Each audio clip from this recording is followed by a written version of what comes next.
Assalamu alaikum, good day class.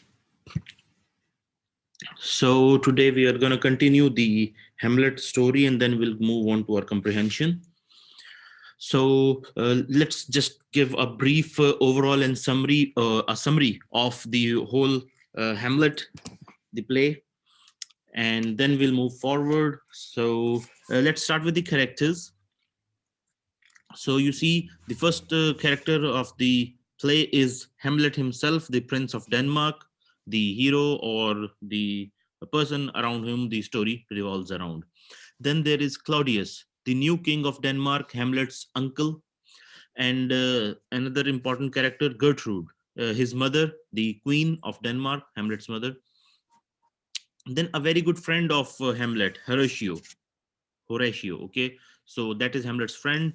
Then Polonius, the Lord Chamberlain. Okay, and then Ophelia, his daughter. Okay, so the girl Hamlet was in love with.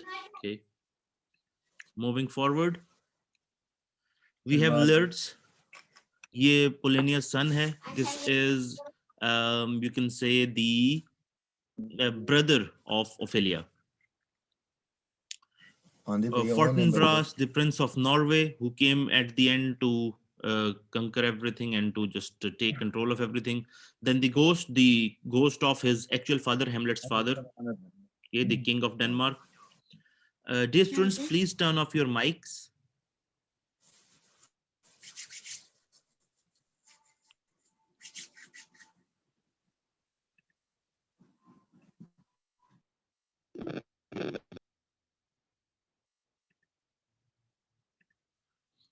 Okay. Then there are these guards and other small characters, जैसे कि the two friends of Hamlet, the Rosencrantz and Guildenstern, then Orsec, Veltimed and Cornelius. ये courtiers थे वहां पर जो you can say the who were present in the court. Okay, and the watch guards that are there, that are Francisco, Marcellus and Bernardo. Okay, so I just took this just as a uh, cover. So what happens is that एक मैं अब आपको उर्दू में बता देता हूँ because आप सबकी रिक्वेस्ट थी तो उर्दू में ही स्टोरी शेयर करते हैं समरी. सो ये स्टोरी स्टार्ट होती है जहां पर हैमलेट को बुलाया जाता है. ये बताया जाता है कि उसके दोस्त होरेशियो से कि एक गोस्ट को देखा जा रहा है बार बार और गार्ड उससे बहुत डरे हुए हैं. आओ मैं तुम्हें दिखाऊं. और क्योंकि होरेशियो ने खुद भी देखी तो वो बताता है कि वो तुम्हारे फादर की गोस्ट है. तो जब ये हैमलेट उसको देखता है तो वो हैमलेट से बातें करना स्टार्ट कर दी थी गोस्ट. और वो ये बताता है कि मैं तुम्हारा फादर हूं और मुझे मर्डर किया गया था. I did not die a natural death. और वो बताता है कि मुझे तुम्हारे अंकल ने मर्डर किया था जो अब किंग बन गया है. तो हुआ ये होता है कि इसके फादर को मर्डर करके इसका जो अंकल है वो किंग बन जाता है और वो इसकी किंग बनने के लिए इसकी मदर से शादी कर लेता है. तो he is his step father now. Okay. अब ये बात हेमलेट सुनता है लेकिन उसको फिर यकीन नहीं आता कि क्या ये सच है. वो बदला तो लेना चाहता है. उसको उसने कहा था कि तुमने मेरा बदला लेना है, लेकिन उसे ये नहीं पता कि क्या ये बात सच भी है. और वो कैसे पता करे कि ये बात सच है. वो इसलिए सोलिलोक्वी करना स्टार्ट कर देता है, अपने आप से बातें कर, डिप्रेस्ड मूड में चला जाता है. तो इसके बाद उसको जब मौका मिलता है तो वो कोशिश अगेन वो फिलिया को भी कहता है कि I don't love you and everything. वो एक इंप्रेशन देता है कि he doesn't love her. And वो ओफिलिया को कहता है कि तुम वो नन्स वाले एक है वहां पर चले जाओ एंड समथिंग मैरिजेस बैन कर दूंगा एंड एवरीथिंग.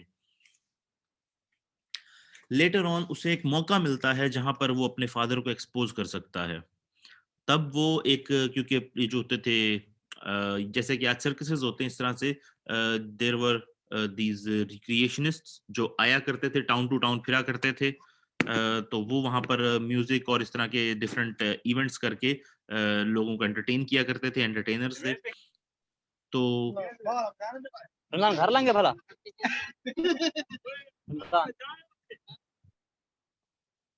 ओके. सो जब वहां पर वो आते हैं तो हैमलेट उनको मौका मिलता है और वो उनसे कहता है कि तुम वो प्ले परफॉर्म करो जो मैं तुमसे कहता हूँ. और उसका सीन्स बिल्कुल वैसे वो डिजाइन करता है जैसे उसको लगता है कि उसके फादर की डेथ हुई थी. उसको पता था कि अगर ये देखकर किंग और क्वीन में से कोई भी डर जाता है, या उसको समझ आती है, वो परेशान हो जाता है, उनके फेशियल एक्सप्रेशन चेंज हो जाते हैं, तो इससे पता चल जाएगा कि इन्होंने वाक़ई ही इन्वॉल्वमेंट थी और इन्होंने मेरे फादर का मर्डर किया है। तो जैसे ही वो प्ले परफ़ॉर्म होता है, वो सीन्स आते हैं, तो हैमलेट का स्टेप फादर जो न्यू किंग है क्लॉडियस, वो उठता है अपनी सीट से और रूम छोड़ के भाग जाता है। और हैमलेट को यकीन आ जाता है, हैमलेट जंप करता है खुशी से कि जी यही है, मुझे पता चल गया कि इसी ने मारा है। वो फौरन उसके पीछे भागता है, उसको मर्डर करने के लिए अपनी तलवार लेकर, लेकिन वो देखता है कि वो प्रेयर में है, और वो इसीलिए उसको मर्डर नहीं करता कि अगर मैंने प्रेयर में इसे मार दिया तो ये हेवन में चला जाएगा, जो कि मैं नहीं चाहता। लेटर ऑन वो मौका ढूँढता है कि इसको कब किस तरह से फिनिश किया जाए। क्योंकि अब हैमलेट को पता चल गया होता है, वो अपनी मदर के पास जाता है उसको कन्फ्रंट करने के लिए कि तुम्हारी इन्वॉल्वमेंट इसमें क्या थी, या वर यू इन्वॉल्व्ड? तो इस दौरान वहाँ पर, क्योंकि उससे पहले ही परसेस जो ओफिलिया का फादर है, वो ऑलरेडी वहीं पर होता है। तो वो क्योंकि पहले से ही वहाँ पर मौजूद होता है, तो उसको वो कहती है कि तुम कहीं छुप जाओ, हैमलेट का पता नहीं, अगर वो गुस्से में हुआ तो कुछ कर भी सकता है। तो इस वजह से वो उसे छुपा देती है टेपेस्ट्री के पीछे। टेपेस्ट्री एक वोवन टाइप की पेंटिंग हुआ करती थी, बड़ी पॉपुलर है, आज भी बनती है। तो टेपेस्ट्री के पीछे छुपा देती है। लेकिन जब हैमलेट उससे कन्फ्रंट करता है, उसे पता चलता है उसकी मदर इन्वॉल्व नहीं थी, लेकिन पीछे से टेपेस्ट्री की आवाज़ आती है, तो वो समझता है कि किंग क्लॉडियस टेपेस्ट्री के पीछे, और वो उसको तलवार निकाल कर मार देता है टेपेस्ट्री के थ्रू ही। लेकिन जब वो गिरता है तो पता चलता है कि ये तो क्लॉडियस नहीं था। सो यहाँ पर एक बड़ा इश्यू क्रिएट हो जाता है कि Hamlet has now committed a murder मेरा तो अभी भी हो रहा है और like it was not Claudius. So in this case एक इशू क्रिएट हो गया कि हैमलेट से, क्योंकि मर्डर हो गया, अब क्योंकि प्रिंस था, उसको वो डेथ पेनल्टी ऐसे ओपनली नहीं दे सकते थे, अगेन उसकी मदर अभी क्वीन थी। तो उसने डिसाइड किया कि हैमलेट को मारना पड़ेगा। किंग ने डिसाइड किया कि हैमलेट को मारना पड़ेगा, क्योंकि हैमलेट को सब पता चल चुका है, उसको अपने फादर के बारे में पता चल चुका है, और हैमलेट मुझसे बदला लेने की कोशिश जरूर करेगा। तो वो तय ये करता है कि हैमलेट को बैनिश कर देते हैं। एक ये पनिशमेंट भी हुआ करती थी उस दौर में कि लोगों को मुल्क बदर कर देते थे, ठीक है? तो बैनिश कर देता है कि इसको यहाँ से निकाल दिया जाए, और उसको इंग्लैंड के लिए भेज दिया जाता है। और वो उसके 2 दोस्तों को भी साथ भेजता है, और उनको एक लेटर, सील्ड लेटर देता है, जो कि किंग ऑफ इंग्लैंड के लिए होता है, जिसमें लिखा होता है कि हैमलेट को वहाँ पहुँचते ही मार दिया जाए। अब इस दौरान रास्ते में हैमलेट ये लेटर पढ़ लेता है, और हैमलेट जो है वो उस जो लेटर है उसको चेंज करके उसकी जगह एक और लेटर रख दे, जिसमें लिखा होता है कि उसके दोनों दोस्तों को वहां पहुंचते ही मार दिया जाए और हेमलेट को छोड़ दिया जाए। और वापसी के ऊपर जब हेमलेट के ऊपर एक पायरेट्स का अटैक होता है, तो वो पायरेट्स के अटैक से बच के वापस डेनमार्क आ जाता है। जब ये न्यूज वहां पहुंचती है, तो उस वक्त तक ओफिलिया जो है वो ऑलरेडी सुसाइड कर चुकी होती है by drowning in the river. तो वो अपने फादर की डेथ वो भी हैमलेट के हाथों जब होती है, तो वो बड़ी ही उसके सैड हो गई होती है, और वो ड्राउन कर जाती है इन द रिवर। और ये देखते हुए उसका भाई वापस आ जाता है फ्रांस से, ठीक है? और इस वजह से ये जो पूरी स्टोरी चल रही होती है इसमें, वो जो है वो बड़ा गुस्से में होता है। उसको उसका फादर जो है क्लॉडियस, वो भड़काता है कि ये सब हैमलेट की वजह से, उसी ने मारा तुम्हारे फादर को, उसी की वजह से तुम्हारी बहन की डेथ हुई। तो वो उसको एनकरेज करता है कि ये, क्योंकि उसको जब न्यूज़ मिलती है कि हैमलेट वापस आ रहा है, तो उसको एनकरेज करता है कि तुम इसके साथ एक ड्यूओ रखो और इसको मार दो। और वो डिसाइड करते हैं कि हम ऐसे ही करेंगे, ड्यूओ रखेंगे और उसको मार देंगे। हैमलेट जब आता है तब ओफिलिया का जनाजा हो रहा होता है, बेसिकली फ्यूनरल। तो वो वहाँ पर फ्यूनरल के अंदर उसकी लड़ाई हो जाती है ओफिलिया के ब्रदर के साथ, और ये डिसाइड होता है कि ड्यूओ होगा। हैमलेट को मैसेज दिया जाता है, लेकिन ड्यूओ से पहले किंग का प्लान यही होता है कि जस्ट इन केस ड्यूओ के अंदर वो इसको ना मारे, तो वो उसकी सॉर्ड के ऊपर पॉइजन लगा देते हैं। वो सॉर्ड पॉइजनस होती है, जो कि ऑफिलिया के ब्रदर की होती है, ताकि अगर कोई भी कट लग जाए हेमलेट को, तो वो उसके अंदर पॉइजन की वजह से मर जाए। लेकिन to be on the safe side, वो एक बाउल के अंदर, एक बॉल के अंदर, जिसे हम कह सकते हैं ना कि एक किस्म का, उस दौर के अंदर ग्लासेस नहीं होते थे, बॉल्स होते थे जिसके अंदर वो ड्रिंक करते थे। तो वाइन के अंदर वो पॉइजन भी मिला के रखता है कि अगर हेमलेट ने पहली बार कट लगाया, तो मैं उसको कहूंगा तुम इसमें से पियो, तुम्हारी विक्ट्री को सेलिब्रेट करने के लिए कि पहला कट तुमने लगाया है। तो उसके अंदर भी उसने पॉइजन मिला दिया कि अगर वहां से नहीं तो यहाँ से तो जरूर मर जाएगा। तो जब वो ड्यूओ स्टार्ट होता है, तो हेमलेट पहला कट लगाता है, लेकिन वो फिर उस बॉल से पीता नहीं है, लेकिन उसकी खुशी के अंदर उसकी मदर जो है वो उस बॉल से पी लेती है, और वो ड्यूरिंग द ड्यूओ मर जाती है। ये देखकर ड्यूरिंग दिस हेमलेट भी गलती से हेमलेट की तलवार से, जो हेमलेट को है ना उसके ओफिलिया के ब्रदर जो है उसकी तलवार से कट लग जाता है। और उस की वजह उसके दौरान ही जब वो कट लगता है उसके दौरान ही कहीं एक्सीडेंटली ओफिलिया के ब्रदर को भी कट लग जाता है। तो होता यह है कि वो ओफिलिया का ब्रदर मरने से पहले इन्फॉर्म कर देता है हैमलेट को कि क्या हुआ है और उसके फादर ने ही किस तरह से पॉइजन मिक्स किया था, उस सॉर्ड के ऊपर पॉइजन लगाया था और वो मरने वाला है। और फिर हैमलेट वही सॉर्ड लेकर क्योंकि उसकी मदर का भी अब मर्डर हो गया होता है, उस सॉर्ड से अपने जो अंकल हैं उसका भी मर्डर कर देता है और उसको सॉर्ड मारने के बाद कहता है कि जो बाकी बचा हुआ पॉइजन है ये तुम पियो। तो end of the day all of them die, वहीं पर ही वो सब पड़े होते हैं, जबकि जो किंग है वो आ जाता है और वो उस वक्त फिर ये जो फोर्टन ब्रास है नॉर्वे का, ये आ जाता है और ये सारे को टेक ओवर कर लेता है सारी जगह के ऊपर कि ओके ये तो सारी फैमिली मरी पड़ी है। So this was the whole story. Okay, so सबसे इजी सा एक question, who is your favourite character?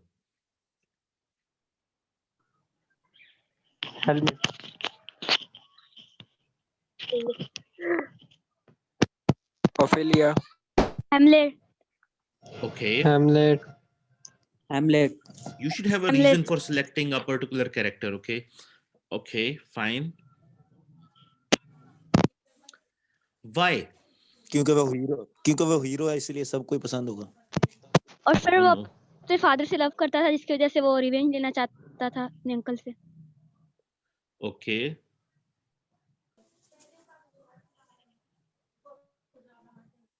Sir Hamlet सिर्फ जस्टिस को बिलीव करता था इसलिए। किसको बिलीव करता था?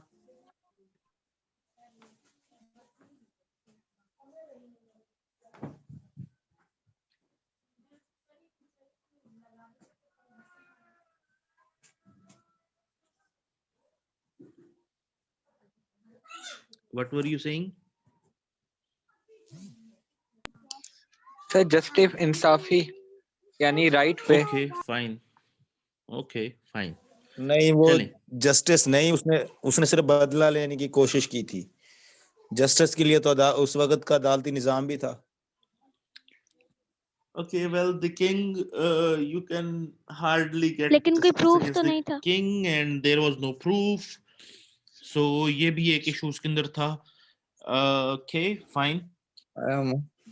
चलें, इसमें एक क्वेश्चन है वो मैं भी रेज करता हूँ, उससे पहले मैं आप सबको ये भी क्लियर कर दूं। ओके, ओफिलिया अभी आपने शेयर किया था as a favourite character. Okay, you favour characters on the basis of their role in the play, ठीक है। सो ओफिलिया का रोल कोई बहुत प्रोमिनेंट नहीं है, बहुत ही इस प्ले में एटलीस्ट बहुत ही माइनर है, although he she is the heroine, but you can see यहाँ पर हीरोइन का भी रोल बहुत ही you can say is a very minor role, ठीक है। सिमिलरली ज्यादा जो रोल्स इसमें अच्छे रोल्स रहे हैं वो specially Hamlet, he does and at the end of the day avenge his father, and Horatio जो उसका फ्रेंड था, ये कुछ एक दो रोल्स पॉजिटिव भी क्योंकि यही थे। आई हैव अ क्वेश्चन, चलिए हैमलेट हीरो है एंड एवरीथिंग ओके, तो इसी सारी बातों से एक बात निकलती है, why didn't Hamlet killed Claudius right away? उसको उसके फादर ने बताया, उसकी घोस्ट ने आकर के जी उसने मुझे मारा है, तुम मुझसे मेरा बदला लो। हैमलेट ने आखिर क्लॉडियस को फौरन क्यों नहीं मार दिया?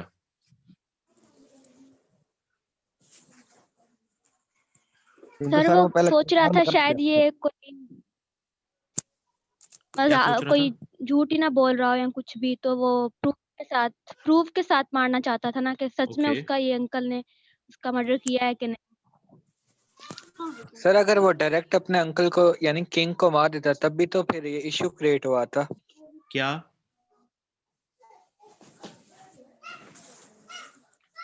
यानी किंग फिर ओवरटेक तो ना कर सकता ना ये।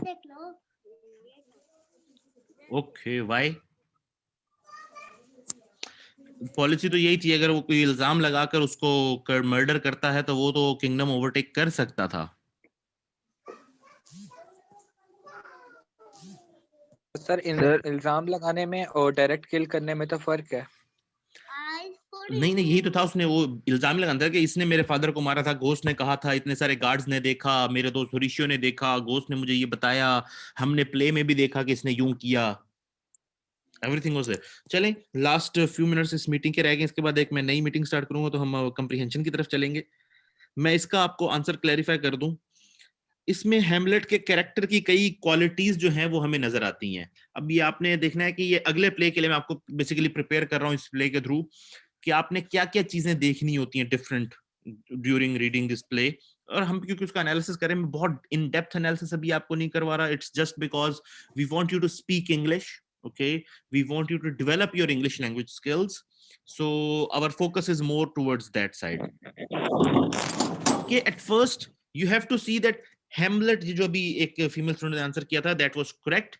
Hamlet cannot decide के should he take the revenge and is it right to take the revenge, and even if it is going to be a revenge, because he does not know कि क्या वाकई उसके father को मारा गया था और उसी के अंकल ने मारा था, और कौन कौन इन्वॉल्व था उसे इसके बारे में, और and he didn't even know कि to believe in the ghost or not, कि घोस्ट असली था नकली था, was it a devil or something, और was it a dream or hallucination or something, के वो गलती से मार दे, मतलब घोस्ट ऐसा कोई हो ही ना, और वो जो था वो बस एक किसी ने प्लानिंग की हो, या वो एक उसके माइंड का सॉर्ट ऑफ अ इन्वेंशन हो।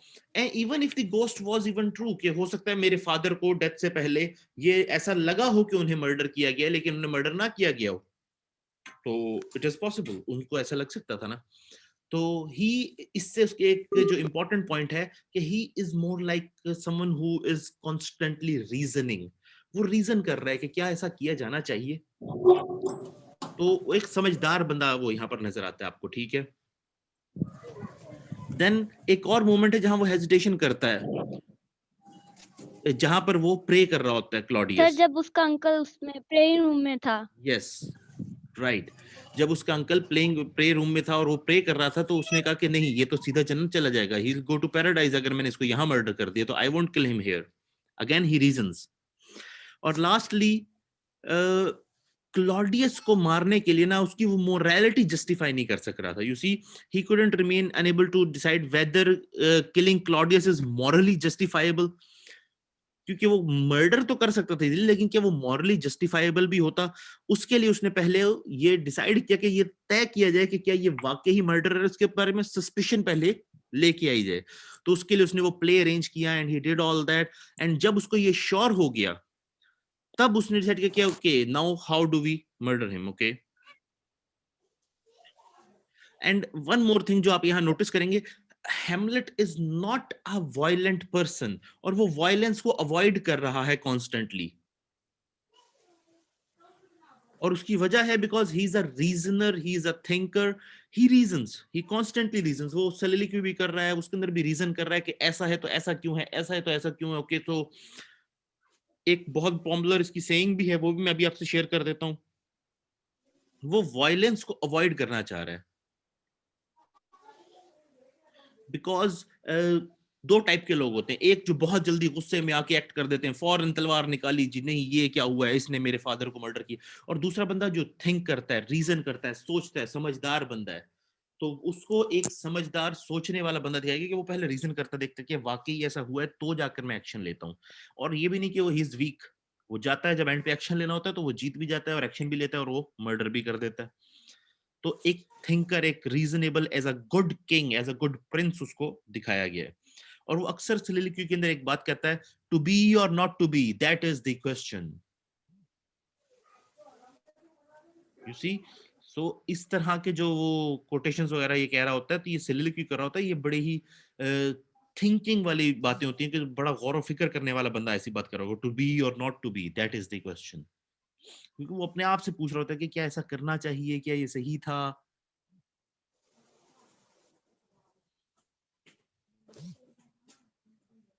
फॉर एग्जाम्पल ये मैं भी एक आपको पढ़ भी देता हूँ। To be or not to be, that is the question. Whether 'tis nobler in the mind to suffer the siblings and arrows of outrageous fortune, or to take arms against a sea of troubles, and by opposing end them. तो अब reason कर रहा है कि क्या मैं तलवारें उठा के इसके अगेंस्ट चला जाऊं, या फिर क्योंकि मैं सफरिंग को देखूं, व्हाट शुड आई डू, क्या इसके अंदर कौन सी चीज सही होगी, कौन सा रास्ता सही है।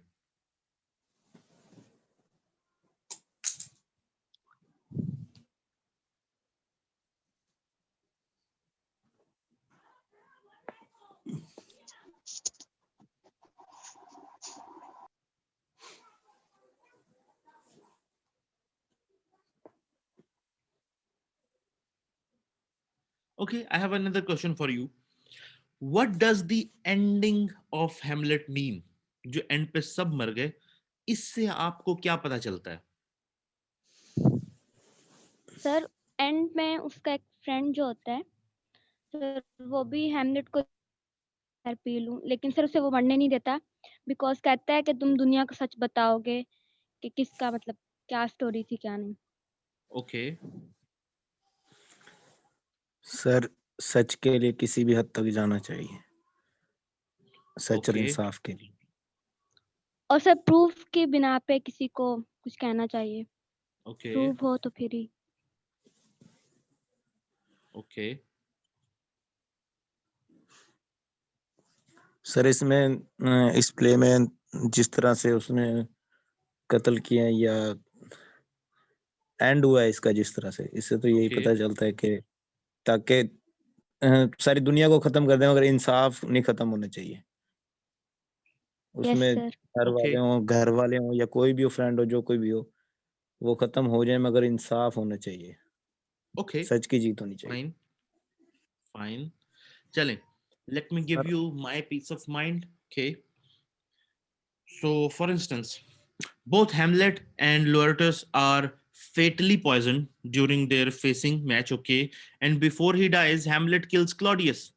The ending of Hamlet leaves it unclear whether the events leave Hamlet's struggles with self-doubt unresolved, or whether they in fact settle his various quandaries. Okay, for example, Hamlet has spent the whole play debating whether to avenge his father's death or to commit suicide. He's constantly thinking about this, that he should avenge his father's death or commit suicide.